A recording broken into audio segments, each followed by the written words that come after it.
Hello बच्चों, welcome back to Balaji coaching classes. Balaji coaching classes में आपका स्वागत है। तो बच्चों, हम लोग एक चैप्टर कर रहे थे जो था हमारे पास क्लास 10th का लाइफ प्रोसेस, जिसमें हम लोगों ने एक पार्ट कंप्लीट कर लिया है। आज सेकंड पार्ट कंप्लीट करने जा रहे हैं, जिसमें सबसे पहले हम देख रहे हैं रेस्पिरेशन। क्या देखने वाले हैं? रेस्पिरेशन देखने वाले हैं। क्या देखने वाले हैं हम? रेस्पिरेशन। हमारा क्या है? रेस्पिरेशन को हम देखने वाले हैं। तो आइए स्टार्ट करते हैं रेस्पिरेशन को। ये हमारा पार्ट सेकेंड है। सबसे पहले बात करते हैं कि रेस्पिरेशन क्या होता है। रेस्पिरेशन क्या होता है? रेस्पिरेशन को हिंदी में श्वसन बोला जाता है। यदि बात करते हैं तो रेस्पिरेशन और ब्रीथिंग में बहुत फर्क होता है। ब्रीथ करना मतलब हमारे ऑक्सीजन को लेना और कार्बन डाइऑक्साइड को बाहर करना, इसको ब्रीथ बोला जाता है। जब बात करते हैं रेस्पिरेशन की, तो रेस्पिरेशन में क्या होता है? The process of the releasing energy from food is called respiration. जब क्या होता है कि जब कभी भी फूड से एनर्जी को रिलीज किया जाता है, उसी को क्या बोला जाता है? रेस्पिरेशन। कुल मिलाकर ऐसा बोल सकते हैं, जब कभी भी फूड से हमको जो एनर्जी मिलती है, एनर्जी को हम रिलीज करते हैं, उसी को क्या बोला जाता है? रेस्पिरेशन बोलते हैं। हम जानते हैं कि हमारे शरीर के अंदर बहुत सारी मेटाबॉलिज्म रेट चलती रहती है, या मेटाबॉलिज्म प्रोसेस बहुत सारी चलती है, जिसमें ग्लूकोज हमारा बर्न होता है। वही ग्लूकोज का निकलना ही क्या कहलाएगा? हमारे पास रेस्पिरेशन कहलाएगा। उसी ग्लूकोज की जो एनर्जी का निकलना हमारे पास क्या कहलाएगा? रेस्पिरेशन कहलाएगा। जैसे आप देख सकते हो, हमारे पास क्या देख रहे हैं? हमारे पास फूड है, food plus oxygen. Food plus oxygen मतलब हमने सांस ली है, उसमें ऑक्सीजन हमारे पास आएगा। क्या बनेगा? कार्बन डाइऑक्साइड बनेगा, साथ में वाटर बनेगा, और एनर्जी हमारे पास एटीपी के फॉर्म में निकल जाएगी। एनर्जी क्या होगी हमारे पास? एटीपी के फॉर्म में निकल जाएगी। तो ये कहलाता है हमारे पास क्या? रेस्पिरेशन हमारा कहलाता है। क्या कहलाता है? रेस्पिरेशन कहलाता है। जिसमें क्या होगा? एनर्जी हमारी निकलेगी। ATP is substance that the adenosine triphosphate. जो एडीपी एटीपी क्या होती है? एक सब्सटेंस होता है, जिसको हम क्या बोल सकते हैं? एडोसाइन ट्राइफॉस्फेट के नाम से जानी जाती है। इसका फुल फॉर्म क्या होता है? एटीपी की फुल फॉर्म क्या होती है? Adenosine triphosphate. It is the high energy content. इसमें बहुत सारी एनर्जी कंटेंट होती है। ATP is known as the energy currency of cell. ये क्या कहलाती है? एनर्जी करेंसी ऑफ सेल कहलाती है। कोई भी सेल, किसी भी सेल की एनर्जी करेंसी कहलाती है क्या? हमारे पास एटीपी। आपसे पूछेगा एटीपी क्या होता है? एटीपी, इसकी फुल फॉर्म जनरली हमारे एग्जाम में पूछ ली जाती है। क्या होती है? Adenosine triphosphate. क्या होती है? Adenosine triphosphate. आप देख सकते हो, एडिनोसाइन ट्राइफॉस्फेट क्या होती है? इसकी फुल फॉर्म होती है। ये क्या होती है? करेंसी ऑफ सेल, या करेंसी ऑफ सेल, या बोल सकते हो energy energy currency of cell. Cell की जो एनर्जी करेंसी होती है वो हमारे पास क्या कहलाती है? हमारे पास क्या कहलाएगी? हमारे पास उसको बोला जाएगा एटीपी बोला जाएगा। यहाँ पे हम देख पा रहे हैं, देखिए फूड हमारा था, जो हमने ग्लूकोज खाया था और ऑक्सीजन मिला, मिलने से क्या हुआ? यहाँ पर एक सेल होगी, वो एनर्जी को रिलीज करेगी कार्बन डाइऑक्साइड और वाटर की फॉर्म में। क्या बनाएगी? कार्बन डाइऑक्साइड और वाटर की फॉर्म में रिलीज कर देगी। इसी को हमारे पास क्या बोला जाता है? रेस्पिरेशन बोला जाता है। अब ये रेस्पिरेशन और ब्रीथिंग हमारे दो कॉन्सेप्ट होते हैं, जिसमें हम देख पा रहे हैं कि जो हमारे पास यहाँ पर हम देख रहे हैं कि हमारे पास क्या? ब्रीथिंग। ब्रीथिंग की यदि हम बात करते हैं तो ब्रीथिंग में हम क्या बोल सकते हैं? ब्रीथिंग में सिंपली क्या होता है कि हम क्या लेते हैं? ब्रीथिंग का बेसिकली मतलब है कि रेस्पिरेशन बराबर breathing plus oxidation of food. Oxidation of food का मतलब है कि जो फूड का हमारा ऑक्सीकरण हो रहा है। जनरली ब्रीथिंग का मतलब हमारे पास होता है कि ओनली ऑक्सीजन को लेना। क्या बोला आपने? ओनली ऑक्सीजन को लेना, ये हमारे पास क्या? ब्रीथिंग। और कार्बन डाइऑक्साइड को बाहर निकालना ब्रीथिंग कहलाता है। बात कर लेते हैं the mechanism by which organism obtain oxygen from the air and the carbon air and release the carbon dioxide. मतलब ऑक्सीजन को लेना और कार्बन डाइऑक्साइड को बाहर निकालना ब्रीथिंग कहलाता है। रेस्पिरेशन में क्या होगा कि हमारे पास एनर्जी निकलेगी। क्या निकलेगी? एनर्जी निकलेगी। तो आइए स्टार्ट करते हैं। रेस्पिरेशन हमारे दो टाइप के होते हैं। पहला होता है हमारे एरोबिक रेस्पिरेशन, दूसरा होता है एनारोबिक रेस्पिरेशन। एरोबिक रेस्पिरेशन और एनारोबिक रेस्पिरेशन की बात करते हैं।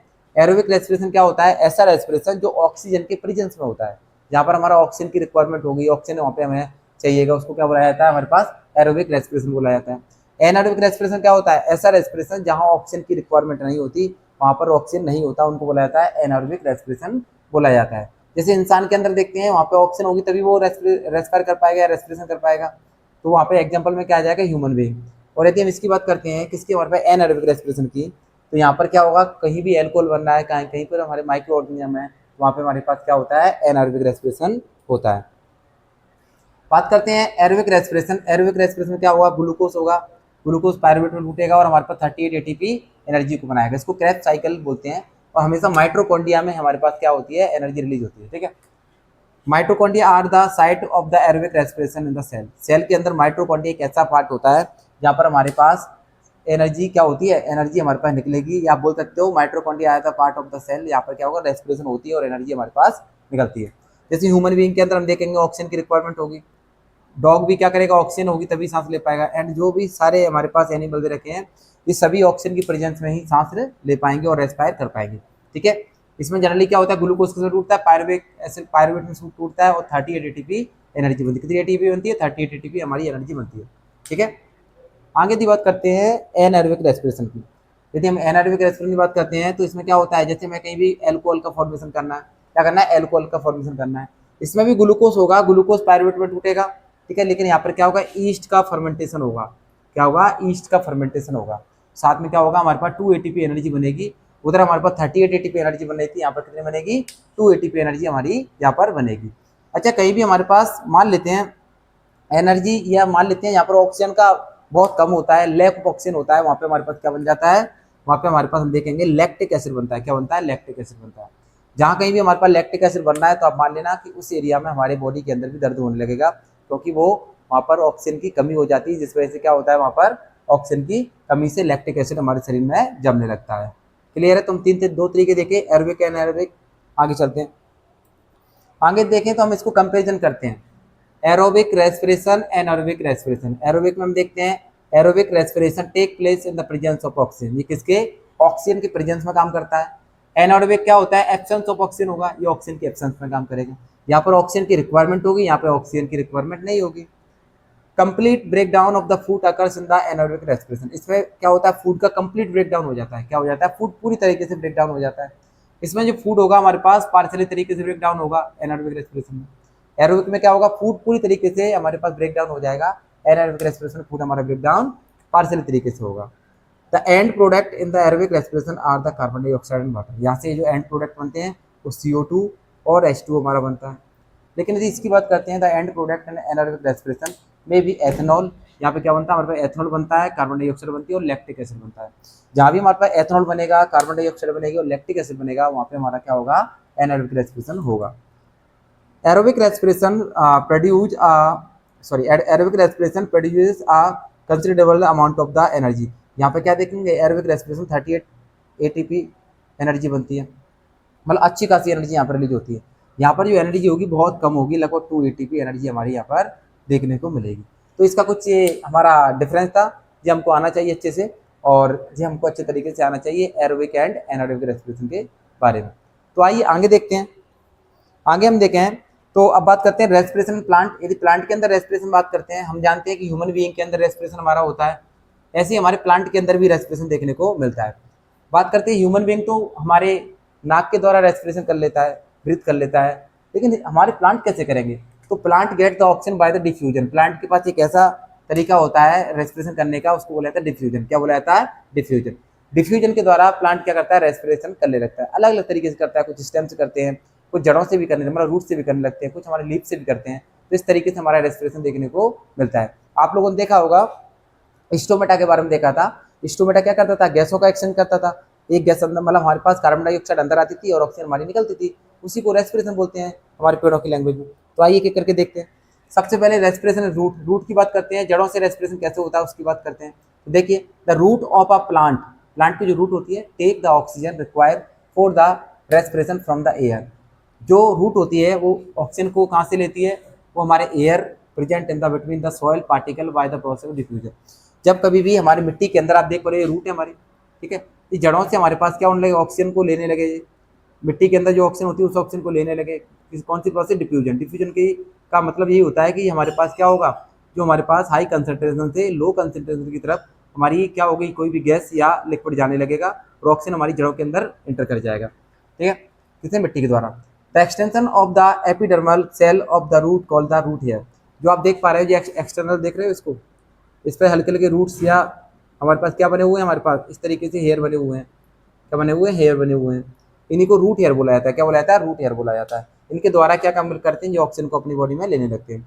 The root hair are connect with the air in the soil. अब जो रूट हेयर होते हैं ना, जो एयर से कनेक्ट होते हैं सीधा सीधा इससे, और इसके अंदर जो भी अपनी एयर होगी उस एयर को पूरा एब्जॉर्ब कर लेंगे और रेस्पिरेशन करने लगेंगे। तो रूट के द्वारा किस तरीके से करते हैं, जड़ों के द्वारा हमारे पास, जड़ों में हम डिफ्यूजन प्रोसेस लगाते हैं, साथ में क्या होता है, इसमें जो हमारे पास जो हेयर होते हैं वो हेयर कनेक्ट होते हैं किससे, हमारे पास मिट्टी से, और हमारी ऑक्सीजन इसके अंदर जाने लगती है। अब इसके आगे जनरली देखें, ये तो रूट से हुआ। अब बात करते हैं स्टेम से, तो स्टेम की बात कर लेते हैं। हम देखते हैं कि हमारे पास जितने भी प्लांट होते हैं, ठीक है, without the body, body stem मतलब जिनके पास हमारे पास क्या होती है, वुड नहीं होती, मतलब लकड़ी नहीं होती। जैसे हम देख पा रहे हैं हमारे पास ये गन्ने का, हमारा बोल सकते हो ये हमारे पास बनाना का पेड़ है। इस बनाना के पेड़ में हम क्या देखेंगे, हम देखेंगे बॉडी, हम देखेंगे इसमें क्या होगा, stomata for the gases exchange. इसमें क्या होता है, स्टोमेटा होता है पत्तियों में इस तरीके से। ये क्या करेगा, स्टोमेटा होगा इस तरीके से, ये गैसों का एक्सचेंज कर रहा होगा, गैस आ रही होंगी, जा रही होंगी। इस तरीके से क्या कर रहा होगा, हमारे पास गैसों के एक्सचेंज करने से ये अपने अंदर जो भी कार्बन डाइऑक्साइड है उसको मतलब अंदर जाने दे रहा होगा और ऑक्सीजन को बाहर कर रहा होगा। इस तरीके से रेस्पिरेशन कर सकते हैं जब हमारे पास कोई भी ऐसा पेड़ है जिसकी जड़ें नहीं, मतलब जिसकी हमारे पास बोल सकते हो लकड़ी नहीं है, ठीक है। दूसरी बात करते हैं, यदि जो कोई बॉडी स्टेम है, तो बॉडी स्टेम में तो हम देख रहे हैं कि इसके अंदर छोटे छोटे पोर्स होते हैं। हमारे पेड़ के अंदर इस तरीके के छोटे छोटे पोर्स होते हैं स्टेम के अंदर।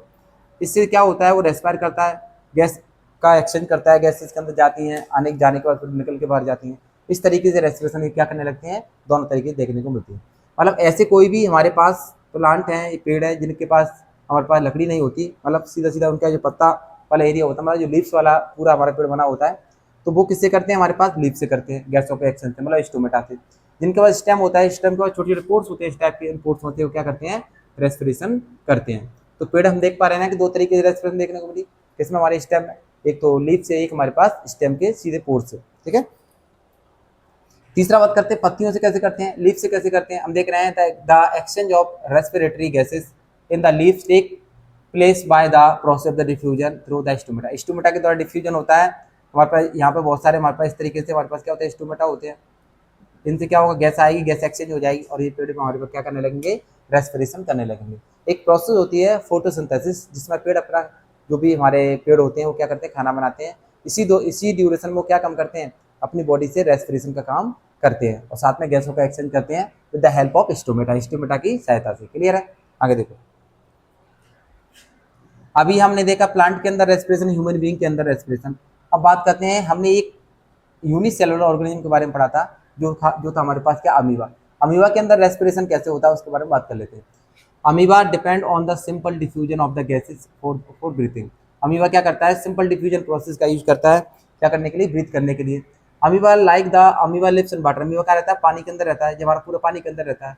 The oxygen from the water diffuse into the body of the amoeba through the cell membrane.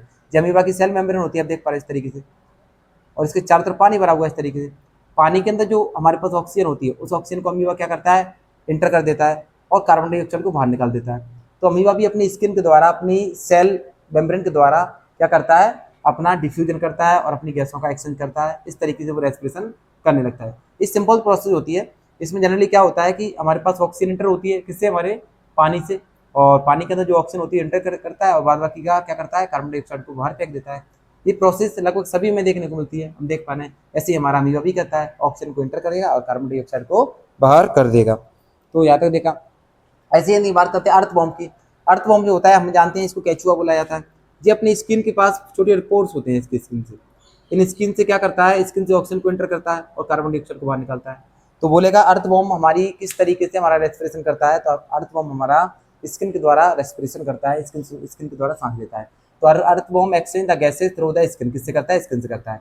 The skin of the earthworm is the quite the thin and the most. इसकी जो skin होती है बहुत पतली होती है, साथ में मोस्ट होती है ना, नमी युक्त होती है। And has a good blood supply, और इसके अंदर बढ़िया अच्छे से क्या कर सकते हैं, ब्लड का सप्लाई अच्छे से कर सकते हैं। Oxygen is the transported to all the cell of the earthworm by its the blood where it is the use the respiration. इसके अंदर जो ब्लड फ्लो हो रहा है वो क्या काम करता है, जो ऑक्सीजन हमारी बॉडी, इसकी बॉडी के अंदर आई, उस बॉडी के ऑक्सीजन को पूरी बॉडी में ट्रेवल करा देता है और कार्बन डाइऑक्साइड को बाहर करा देता है। The gas exchange in the leech also the occurs through the its skin. और एक लीच भी होती है ना, इसको गौच बोला जाता है। तो ये भी हमारी स्किन के द्वारा क्या करती है, रेस्पायर करती है और रेस्पिरेशन करती है। उसकी स्किन भी कुछ इसी की तरह होती है, जो कि हमारे पास अर्थवॉर्म की होती है, वैसी स्किन उसकी होती है। तो हमने क्या देखा, अर्थवॉर्म में रेस्पिरेशन को देखा। जब अर्थवॉर्म में देखा तो बात करते हैं फिश के अंदर भी रेस्पिरेशन कैसे होता है। हम जानते हैं कि फिश के पास एक स्पेशल ऑर्गन होते हैं, इनको गिल्स बोला जाता है। क्या बोलते हैं, गिल्स। जैसे हमारे क्या होते हैं, लंग्स होते हैं, वैसे फिश के पास क्या होता है, गिल्स होते हैं। तो देख बात कर लेते हैं। The fish has special organ of the breathing called gills.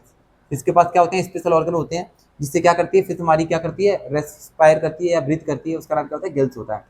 The fish breathes by the taking in the water through its the mouth and the sending it over the gills.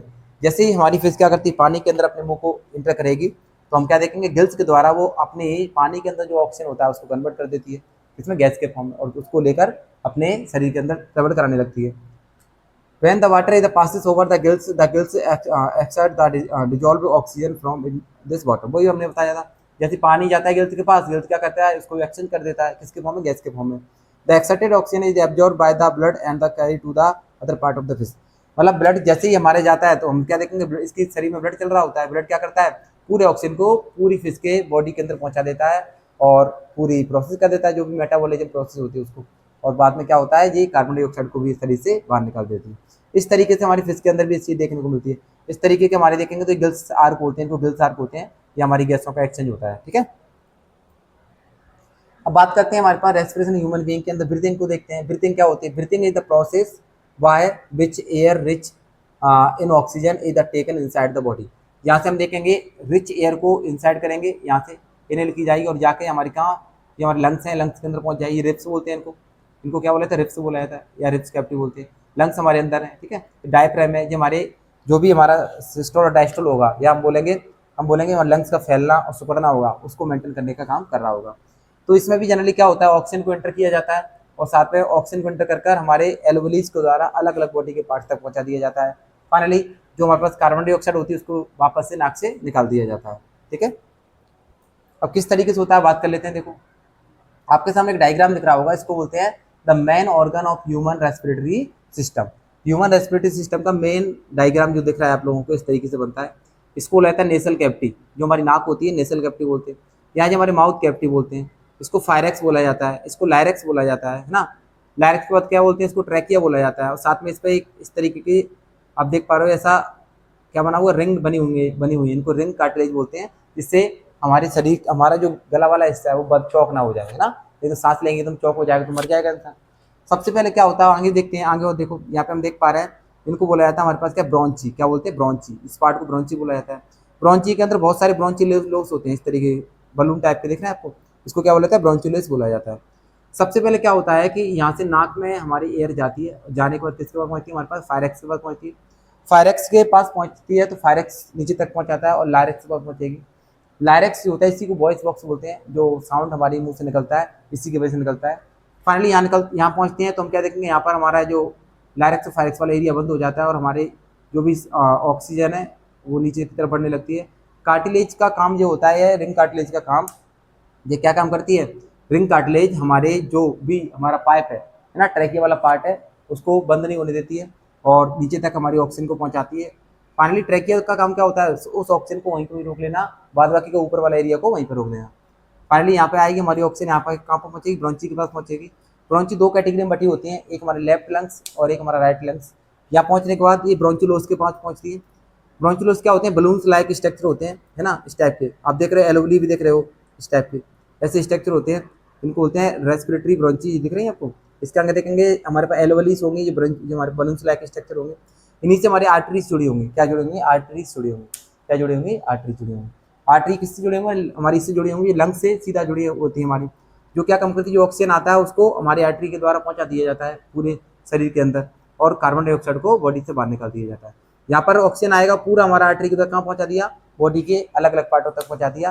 Finally हमारे पास इस तरीके से respiration होने लगता है। अब देखिए सबसे पहले हमारे पास नोस्ट्रल के पास जाता है ना, नाक के पास जो हमारी होल होते हैं, नेसल कैविटी होती है, फिर फायरेक्स, लायरेक्स, ट्रैकिया, ब्रोंची, लंग्स, ब्रोंचुलेस, और हमारे पास एल्वोली साक बोलते हैं इसको, और हमारे पास ब्लड कैपिलरी के द्वारा बॉडी के अलग अलग पार्ट तक पहुंचा दिया जाता है। ये डायफ्राम है, ये हमारे पूरे बॉडी के स्ट्रक्चर को मेंटेन करके रखता है। यहाँ पे हम देखो सांस लेते हैं, इस तरीके करेंगे तो हमारे ये खोल देगा एक तरीके से, छोड़ेंगे तो सुकड़ा देगा उसको, है ना, जिस तरीके से होता है। ये तो था हमारे पास रेस्पिरेशन का, क्या था हमारे पास, रेस्पिरेशन का, हमने इसको अच्छे से देखा। अब बात करते हैं ट्रांसपोर्टेशन क्या चीज़ होती है। ट्रांसपोर्टेशन की बात करते हैं तो ट्रांसपोर्टेशन बोलते हैं परिवहन। इंसान के अंदर हमने देखा न्यूट्रिशन देखा ना, न्यूट्रिशन के बाद हमने रेस्पिरेशन देखा, अब हम जो देख रहे हैं वो क्या हमारे पास ट्रांसपोर्टेशन है। क्या है हमारे पास, ट्रांसपोर्टेशन।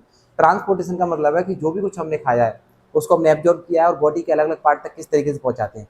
जैसे अभी आपने देखा था कि हमने ऑक्सीजन को लिया था तो ब्लड के द्वारा हमारे पूरे शरीर में अलग अलग पार्ट तक पहुंच रहा था। उसी तरीके से देखो ट्रांसपोर्टेशन क्या होता है in biology, transportation is the life process. Biology में क्या देखते हैं, ट्रांसपोर्टेशन हमारा क्या होता है, एक लाइफ प्रोसेस होता है in which a substance observed in one part of the body of an organism is carried to the other part of its body। मतलब इसमें क्या होता है कि ट्रांसपोर्टेशन में क्या होता है, कोई भी चीज़ को एब्जॉर्ब किया जाता है। जैसे मान के चलो हमने कुछ खाना खाया, उसको एब्जॉर्ब किया जाएगा एक पार्ट के द्वारा और उसके उस पार्ट से बॉडी के अलग अलग पार्टों तक उसको ट्रांसपोर्ट किया जाएगा, जिसके द्वारा एक स्पेशल ऑर्गन के द्वारा बोल सकते हो, या हम ऐसा बोल सकते हैं कि हमारे कैपिलरी के द्वारा हम उसको अलग अलग जगह पर पहुँचा देंगे। इसको बोला जाता है ट्रांसपोर्टेशन। जिस तरीके से हमारी गाड़ी ट्रांसपोर्ट करती है ना, हमें यहाँ से कुछ कहीं और पहुँचाना है तो हम क्या करेंगे, यहाँ से एक पर्टिकुलर जगह पर कोई सामान को रख देंगे, वो जाकर दूसरी जगह पहुँच जाएगा। इसी तरीके से हमारी बॉडी में खाना जो खाएंगे उसको स्मॉल इंटेस्टाइन के द्वारा एब्जॉर्ब कर लिया जाएगा। स्मॉल इंटेस्टाइन क्या करेगी, अलग अलग बॉडी के अलग अलग पार्ट तक उसको पहुँचा देगी। नेक्स्ट बात करते हैं ट्रांसपोर्ट इन प्लांट। प्लांट के अंदर ट्रांसपोर्ट कैसे होता है, देखो हम एक चीज़ जानते हैं, हमारा जो प्लांट होता है, प्लांट की पत्तियों के द्वारा खाना बनाया जाता है। किसके द्वारा, पत्तियों। हम देख पा रहे हैं यहाँ पे हमारा खाना बना इस तरीके से, ठीक है। खाना बनाने के लिए पहले तो जड़ों से क्या आएगी हमारे पास, जड़ों के द्वारा हम ये देखेंगे सबसे पहले हमारे पास जड़ों के द्वारा, रूट के द्वारा क्या आएगा हमारे पास, पानी आएगा, वाटर आएगा, आएगा नहीं, कुछ मिनरल्स आएंगे ऊपर की तरफ। और पत्तियां के द्वारा जो खाना बनाया वो कहाँ जाएगा, वहाँ नीचे की तरफ जाएगा, नीचे तरफ जाएगा, रूट के पास पहुँचेगा। तो ये प्रोसेस हो रही है वो हमारे पास क्या कहलाती है, ट्रांसपोर्टेशन इन प्लांट कहलाती है, ट्रांसपोर्टेशन इन प्लांट कहलाती है। तो आइए स्टार्ट करते हैं, ठीक है। तो आइए स्टार्ट करते हैं। हम देख पा रहे हैं ट्रांसपोर्टेशन प्लांट में substance which are to be supplied to plant through a transport system are water minerals etc। तो हम क्या देख पा रहे हैं, substance which are to be supply to a plant through the transport system of water mineral and food. हम देखते हैं कि वाटर मिनरल्स को ऊपर तक पहुंचाना या हमारे फूड को नीचे तक पहुंचाना, ये हमारा क्या कहलाता है, ट्रांसपोर्टेशन प्लांट कहलाता है। अब यदि बात करते हैं तो ट्रांसपोर्ट करने के दो तरीके होते हैं हमारे किसके अंदर, हमारे प्लांट के अंदर। सबसे पहला होता है जाइलम, एक होता है फ्लोएम। जाइलम का काम होता है कि ये क्या करता है कि हमारे पानी को जड़ों से पूरे प्लांट के अलग अलग पार्ट तक पहुंचाना, पूरे प्लांट के ऊपर वाले एरिया तक पहुंचाना, मतलब सूट सिस्टम तक पहुंचाना, इसका काम होता है हमारे पास जाइलम का होता है। क्या पहुंचाता है, ये पानी को, वाटर को सप्लाई करता है। अब हमारा फूड बना, किसने बनाया, लीफ ने बनाया, पत्तियों ने बनाया। उस लीफ ने फूड बनाया, उस फूड को हमारे कहाँ पहुंचाना, अलग अलग भाग तक पहुंचाना, किसका काम होता है, हमारे पास फ्लोएम का काम होता है। फ्लोएम क्या करता है, जो फूड हमारा बना हुआ है उसको अलग अलग भाग तक पहुंचाने का काम कर रहा होता है। कौन कर रहा होता है, फ्लोएम कर रहा होता है। तो दो तरीके की चीज से हमारे पास ट्रांसपोर्ट होते हैं, किसमें, हमारे प्लांट में, जाइलम के द्वारा और फ्लोएम के द्वारा।